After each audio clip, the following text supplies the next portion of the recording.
வாசிங்க. சங்கீதங்களின் புஸ்தகம் 91 சங்கீதம் 11-12 வாசிங்க. உன் வழிகள் எல்லாம் உன்னை காக்கும்படிக்கு உனக்காக தம்முடைய தூதர்களை கட்டளையிடுவார். உன் பாதம் கல்லில் இடராதபடி அவர்கள் உன்னை தங்கள் கைகளில் ஏந்தி கொண்டு போவார்கள். இது இரண்டாவது. அதாவது உனக்கு முன்பாக தம்முடைய தூதர்களை என்ன செய்யறாரு? அனுப்புகிறாரு. இது நம்ம அடிக்கடி நம்முடைய ஜபங்கள்ல நம்ம யூஸ் பண்ற ஒரு வசனம். இந்த வசனத்தை நம்ம எதுக்கு யூஸ் பண்றோம் அப்படின்னா, பாதுகாப்புக்கு. நமக்கு முன்பாக போய் ஆண்டவர் போறாரு. இன்னொன்னு வசனம் சொல்லுது, தூதர்கள் போறாங்க. இவங்க என்ன பண்ணுவாங்களா? நம்முடைய பாதங்கள் கல்லில் இடாதபடிக்கு அவங்க என்ன செய்வாங்களா? பாதுகாத்துக் கொள்வாங்க. உன் வழிகள் எல்லாம் உன்னை காக்கும்படிக்கு அப்படின்னு இருக்கு. இது நல்லா தானே இருக்கு. இதான் நம்ம வாக்குத்தத்தத்தில் சொல்றோம். ஆண்டவர் எனக்கு பாதுகாப்பு கொடுக்கிறாரு, நமக்கு முன்பாக தூதர்களை அனுப்புவார், எல்லாம் சொல்றோம்ல. இப்ப இந்த வசனத்தை வாசிங்களேன். யாத்ராகமத்தின் புஸ்தகம் 33 அதிகாரம். ஆனாலும் வழியிலே நான் உங்களை நிர்மூலம் பண்ணாதபடிக்கு நான் உங்கள் நடுவே செல்ல மாட்டேன், நீங்கள் வணங்கா கழுத்துள்ள ஜனங்கள் என்றார். யோசித்து பாருங்க. இந்த சங்கீதத்தில் நம்ம வாசிக்கும் போது உம்முடைய தூதர்களை கட்டளையிடுவேன், அவர்கள் உன் வழிகள் எல்லாம் பாதுகாப்பார்கள், எல்லாமே சொன்னாரு. எல்லாமே கரெக்டாக தான் இருந்துச்சு. ஆனால் இந்த இடத்துல ஆண்டவர் சொல்றாரு, நான் என் தூதனை உனக்கு முன்பாக அனுப்பு. நான் என்ன செய்வேன்? இவங்களை எல்லாம் நிர்மூல அதெல்லாம் செஞ்சிடறாரு. எல்லாரையும் துரத்திடுறேன், எல்லாம் பண்ணிடுறேன், நான் செய்ய வேண்டிய வேலையெல்லாம் செஞ்சிடறேன்பா. ஆனால் நான் வரமாட்டேன். நான் என்ன பண்றேன்? தூதனை அனுப்புறேன். இப்போ இந்த வார்த்தை மோசேக்கு சந்தோஷமா தானே இருக்கணும். ஏன்னா ஒரு தூதன் 1000 பேரையும் இன்னொருத்தன் என்ன பண்ணுவான்? 16,000 பேரையும் வெட்டுவான். அவனுக்கு ஒரு பக்கத்தில் அந்த அளவுக்கு ஆண்டவர் வந்து ஆசீர்வாதத்தை கொடுத்து வச்சிருக்கிறார். ஒரு தூதனை 180,000 பேரெல்லாம் சங்காரம் பண்ணிடுவாங்க. அப்படி இருக்கும் பொழுது இப்ப நீங்க பாருங்க, ஆண்டவர் சொல்றார் மோசே கிட்ட, நான் தூதனை அனுப்புறேன். இந்த தூதன் வந்து யாருன்னா, பிசாசிய சங்கிலியில கட்டக்கூடிய ஒரு ஆளு. நான் அப்படி ஒரு தூதனை அனுப்புறேன் அப்படின்னு சொன்னா, மோசே சொல்றாரு, இல்ல ஆண்டவரே, இந்த வார்த்தை, இந்த துக்கமான வார்த்தை, அந்த வசனம் என்ன சொல்றது பாருங்க. 4ஆம் வசனம் வாசிங்க. துக்கமான இவ்வார்த்தைகளை ஜனங்கள் கேட்டபோது ஒருவரும் தங்கள் ஆபரணங்களை போட்டுக் கொள்ளாமல் துக்கித்துக் கொண்டிருந்தார்கள். இந்த வார்த்தை எப்படி இருந்துச்சா? எப்படி துக்கமா இருந்துச்சு? ஆண்டவர் சொல்லும்போது அப்ப எப்படி சொல்லியிருக்கிறாரு? ஆண்டவர் சொல்லும்போது எப்படி சொல்லியிருக்கிறாரு? இதை சந்தோஷமாவோ கம்பீரமாவோ கோபமாவோ சொல்லல.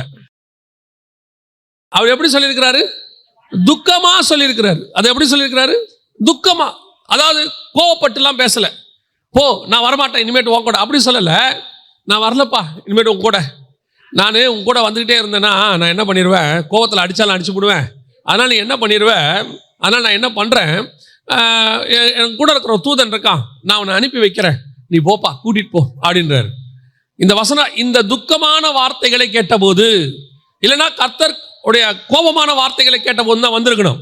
கோபப்பட்டு சொன்னார்னு வரணும். அந்த வசனம் சொல்லுது துக்கமான வார்த்தைகளை கேட்டபோது. அப்படின்னா என்ன அர்த்தம்? கர்த்தர் தூதனை அனுப்புறதுன்றதை விட கர்த்தர் நமக்கு முன்பாக வருவது என்பதுதான் முக்கியம். தூதன் வருவது அப்போ முக்கியம் இல்லையா? தூதன் வருவது முக்கியம். கர்த்தர் வரும்போது தூதன் வருவது முக்கியம். கர்த்தர் சந்தோஷமா ஒரு தூதனை அனுப்பினார்னா சந்தோஷம்தான். ஆனா இங்க கர்த்தர் சந்தோஷமா அனுப்பல. அவர் சொல்றாரு, நான் அனுப்புறேன். ஆல்டர்னேட். கர்த்தர்கிட்ட ஆல்டர்னேட் ஆப்ஷன் நல்லா தான் இருக்கும். ஆண்டவர் சொல்றது ஆல்டர்னேட்டா ஒன்று ஆண்டவர் கொடுப்பாரு, அதையும் பெஸ்டா தான் கொடுப்பாரு. ஆனா அவர் ஃபர்ஸ்ட் ஒன்று சொன்னார்ல, அதுதான் இருக்கிறதுலே தி பெஸ்ட். பல நேரங்களில் இப்போ வந்து தாவீது போய் ஆண்டவர்கிட்ட தேவாலயம் கேட்கிறாரு. தேவாலயத்தை கேட்ட உடனே ஆண்டவர் சொல்றாரு, சாலமோனை வச்சு நீ கட்டிக்கோ அப்படின்னு சொல்லிட்டாரு. ஆனா இது கர்த்தருக்கு சித்தமானது அல்ல. கர்த்தருடைய சித்தம் ஆசாரிப்பு கூடாரம் தான். அதனால தான் ஆண்டவர் கேட்கிறாரு தாவீதை பார்த்து, நான் உங்களை யார்ட்டையாவது தேவாலயம் கேட்டேனா? நான் கைகளில் வாசம் பண்ற ஆலயத்தில் இருக்க மாட்டேன்ல, எல்லாம் சொல்லிட்டார். அப்படி சொல்லிட்டு ஆண்டவர் சொல்றாரு தாவீதை பார்த்து, இருந்தாலும் நீ கேட்ட, கட்டிக்கோ அப்படின்ட்டார். இப்போ தேவாலயம் பாருங்க, மகத்துவமானது, மகிமை இறங்குது. ஒருவரும் ஊழியம் செய்யக்கூடாதபடிக்கு ஷெக்கினா மகிமை இறங்குது, எல்லாம் தான் இருக்கு. ஆனா அந்த ஃபர்ஸ்ட் பிளான் ஒன்று இருக்குல்ல, ஆசாரிப்பு கூடாரம், அதுக்கு இது என்ன ஆகாது? ஒரு நாள் ஈக்குவல் ஆகாது. ஏன்னா பரலோகத்தின் மாடல் தான் ஆசாரிப்பு கூடாரம். வெளிப்படுத்தல் 15:5 வாசிங்க பார்ப்போம். இவைகளுக்கு பின்பு நான் பார்த்தபோது, இதோ பரலோகத்திலே சாட்சியின் கூடாரமாகிய ஆலயம் திறக்கப்பட்டது. பரலோகத்திலே சாட்சியின் கூடாரமாகிய ஆலயம் திறக்கப்பட்டது அப்படின்னா என்ன அர்த்தம்? அந்த சாட்சியின் கூடாரம் இருக்கு இல்லையா, அதுதான் பரலோகத்தில் இருந்தது, அதான் ஆலயம். அந்த மாடல் தான் மோசே கிட்ட காட்டினாரு. இப்ப தாவீது என்ன பண்ணிவிட்டாரு? அதுக்கு ஒரு ஆல்டர்னேட் மாடலை கேட்டார் பூமியில. அதுக்கு அப்படியே இன்னொன்னு. உடனே கர்த்தர் சொல்றாரு, சரி கேட்டது தாவீது, கொடுக்குறேன். ஆனால் அந்த ஃபர்ஸ்ட் இருக்குல்ல ஆசாரிப்பு கூடாரம், அதுக்கு ஈக்குவலா இது என்ன செய்யாது? வராது. தாவீது கேட்டான்னு ஆலயத்தை கர்த்தர் கொடுத்தாரு. ஆலயம் பூமியில இருந்த காலத்தை விட ஆலயம் பூமியில இல்லாத காலம் தான் ஜாஸ்தி. நான் சொல்ல புரியுதா? சாலமோன் தேவாலயத்தை கட்டினாரு, கிட்டத்தட்ட கிமு 168 அது இடிக்கப்பட்டுருச்சு. ஆன்டியோகஸ் எபிபனஸ் வந்து இடிச்சிட்டார். அந்த ஆலயம் இடிக்கப்படுது. நடுவில் நேபுகாத் நேச்சார் இடிச்சிட்டார். அப்புறம் ஒரு 70 வருஷம் ஆலயம் இல்லை. ரெண்டாவது செருபாபேல் கட்டினார். இப்போ தீத்ராயின் இடிச்சிட்டாரு. இப்போ 2000 வருஷமா ஆலயம் இல்லை. ஆலயம் இருந்த காலத்தை விட ஆலயம் இல்லாத காலம் தான் ஜாஸ்தி. ஆனால் ஆசாரிப்பு கூடாரம் இருக்குல்ல, அதான் காட்ஸ் பிளான். அந்த மாதிரி தான் இங்கேயுமே கர்த்தர் முன்பாக போறது தான் என் சமூகம் உனக்கு முன்பாக செல்லும். இதான் காட்ஸ் பிளான். ஆனா வேற வழி இல்லை. இவங்க கூட வந்தா நான் என்ன ஆயிடுவேன்? உங்களை கொண்டு போட்டுருவேன். அதனால கர்த்தர் சொல்றாரு, நான் என்ன பண்றேன்? உங்க கூட ஒரு தூதனை அனுப்புறேன், நீ கூட்டிட்டு போ. அவனும் இதெல்லாம் செய்வான். எபூசியன் ஏத்தியன் எல்லாரையும் விடைச்சு அரிச்சு விரட்டிட்டு தேசத்தை உங்ககிட்ட கொடுத்துருவான். எல்லாம் செய்யறாரு. இந்த துக்கமான வார்த்தைகளை கேட்டபோது ஜனங்களுக்குமே தெரியுது இந்த வார்த்தை எப்படி இருக்குது, துக்கம் கஷ்டமா இருக்கு, ஆண்டவர் வரமாட்டேன்ட்டாரு அப்படின்னு. பல நேரங்களில் நமக்கு பாதுகாப்பை நம்ம உணர்கிறோம், இந்த தூதர்களுடையதான காரியத்தை போல உணர்கிறோம். ஆனால் கர்த்தர் கூட வராராங்கிறதா இப்ப கேள்வி. நாம பல நேரத்தில் இதை தான் கொஞ்சம் கான்சன்ட்ரேட் பண்ணணும். மோசேக்கு தூதன் மூலமா வர பாதுகாப்பு வேணுமா, கர்த்தர் மூலமா வர பாதுகாப்பு வேணுமானா கர்த்தர் மூலமா வர பாதுகாப்பு தான் வேணும். கர்த்தர் கோபம் உள்ளவர் ஆயிற்று, பரவாயில்ல நீங்களே வாங்க. நான் நடுவில் வந்தா உங்களை சங்காரம் பண்ணுவேன், பரவாயில்ல நீங்களே வாங்க. அது அவனுக்கு தெரியும். இந்த டிஃபரன்ஸ் உங்களுக்கு எனக்கு என்ன செய்யணும்? புரியணும். எது வேணுங்கிறத நாம தான் செலக்ட் பண்ணணும். நமக்கு முன்பாக எது போகணுங்கிறத நம்ம தான் செலக்ட் பண்ணணும். ஆண்டவர் கேட்கிறார், நான் போறேன், நான் நடத்துறேன், ஆனா இப்படித்தான் நடக்கணும், இப்படித்தான் போகணும், நான் சொல்றபடி தான் இருக்கணும். அப்படின்னா நான் உனக்கு முன்னாடி போய் எல்லாத்தையும் சரி பண்ணி கொடுத்துறேன். இல்ல ஏன் இஷ்டப்படி தான் நான் போவேன், எனக்கு கொஞ்சம் ரிலாக்ஸா இருக்கணும், கொஞ்சம் இப்படி அப்படின்னு ஆண்டவர் சொல்றாரு. சரி நீ போ, ஆனா நான் வரமாட்டேன். ஆனாலும் நீ என் பையன், என் மக, நான் உன்னை விட முடியாது. அதனால நான் என்ன பண்றேன், நான் ஒரு சேஃப்டிக்கு ஆள் அனுப்புறேன். பாடி கார்டு வேணுமா, இப்படி வச்சுக்கோங்க. பாடி கார்டு வேணுமா, நம்ம அப்பா வேணுமா? சில நேரத்தில் பாடி கார்டு பார்த்தீங்கன்னா பயங்கரமான ஆளாக தான் இருப்பாரு. இங்க ஒருத்தர் நீங்க போறீங்க, பாடி கார்டு பார்த்தீங்கன்னா பயங்கர துப்பாக்கி வச்சிருப்பாரு, எல்லாம் வச்சிருப்பாரு. கூட வர அப்பா கிட்ட ஒன்றும் இருக்காது. ஆனால் மனதளவில் பாடி கார்டை விட அப்பா தான் நமக்கு க்ளோஸ். அப்பா கூட இருக்கிறது என்னைக்குமே நல்லது, அம்மா கூட இருக்கிறது என்னைக்குமே நல்லது. ஏன்டா பாடி கார்டு வேணாங்கிற, ஏன் சொல்ற?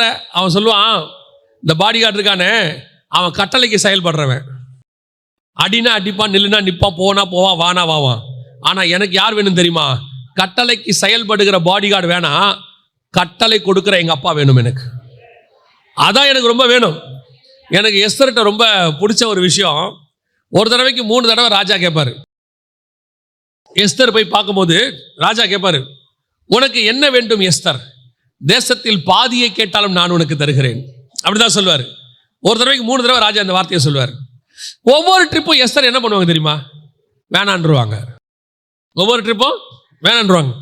இப்போ யோசிச்சு பாருங்களேன், எஸ்தர் கூட இருக்கிற பெண்கள், மற்ற கன்னிகைகள்லாம் இருந்தாங்களே நிறைய பேருக்கு, அத்தனை பேருக்கு எஸ்தர் எப்படி தோணும் தெரியுமா? நம்ம பாஷையில் சொன்னா பைத்தியம். ராஜா என்ன கொடுக்குறேங்கிறாரு?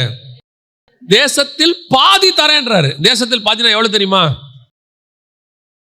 ராஜா அன்னைக்கு அரசாண்ட நாடுகள் எத்தனைன்னா 127 நாடு அரசாண்டாராமா.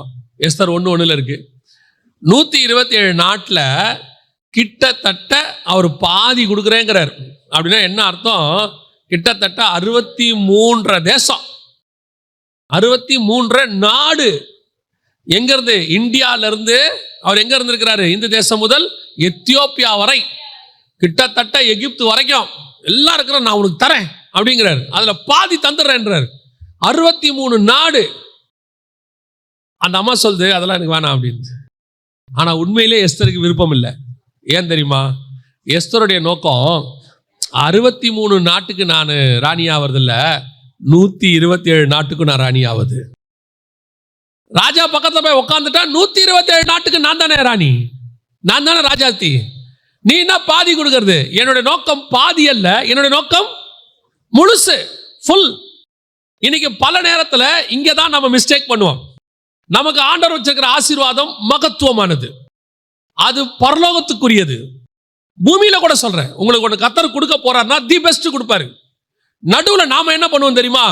அதுல ஒரு 50% கிடைச்சா கூட போதுங்க, 60 கிடைச்சா கூட போதுங்க, அதுவே நமக்குலாம் ரொம்ப அதிகங்க.